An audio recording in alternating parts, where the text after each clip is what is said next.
I'm a very fortunate person in that I love my job and I get to do a job that I love every single day. I love being a psychotherapist.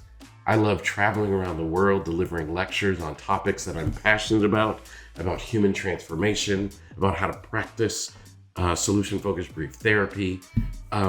There's very little about my job that I don't thoroughly enjoy. I'm also very privileged. I get to be in a position where I own my own business.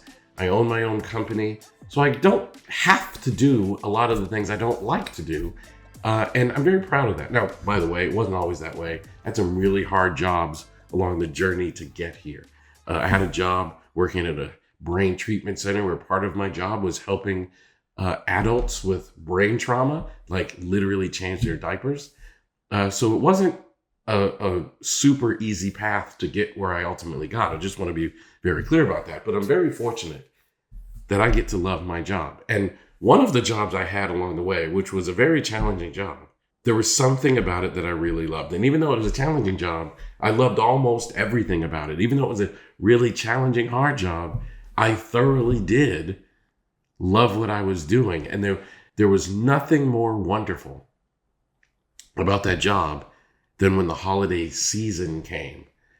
And I want to share with you what would happen during the holiday season and how it related to helping other people in need and the impact it had on me. So welcome back to the aha moments, where every day I share the lessons I've learned in my work as a psychotherapist and in my life to inspire you to live your very best life.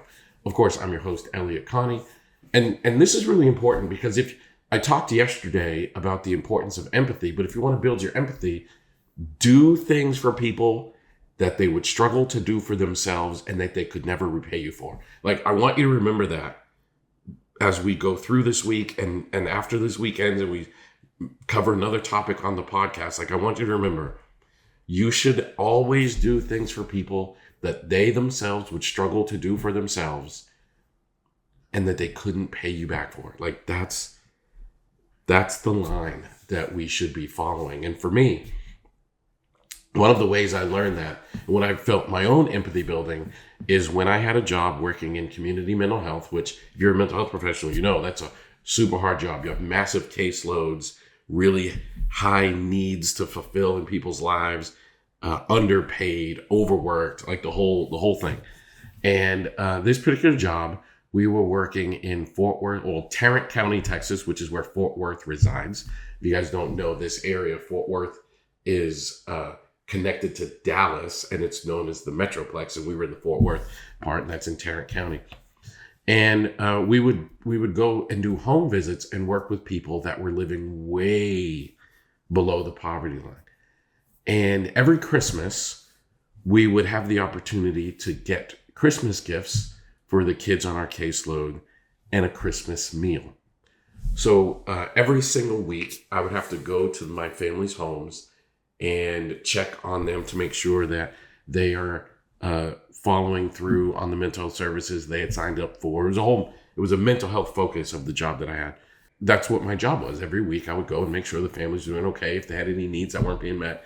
And during the holidays, I would be able to bring toys. There was a big toy drive that would happen every year, and then we could take those toys and bring them to these kids. And look, these were not, the newest PlayStation or the newest cell phone. I mean, these kids would get like stuffed animals or like a used collection of Legos. But they literally would view you as like Santa Claus. Like you were the deliverer of Christmas to them, and Christmas that they weren't having on their own. Like you were like, I don't know. And these parents, usually moms, these moms were so grateful that someone thought of them during the festive season when they weren't really able to provide that kind of experience for their own children. And here we were. And even though it was a part of my job, these little things, dropping off a teddy bear to a young kid who didn't think he was going to get anything for Christmas, was huge.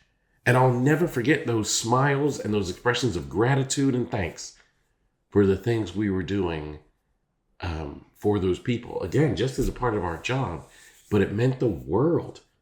It meant the absolute world. So just remember how powerful it is to do something for someone that they would struggle to do for themselves that they couldn't pay you back for. It is literally life altering, theirs and yours. During this holiday season, I want you to do one thing.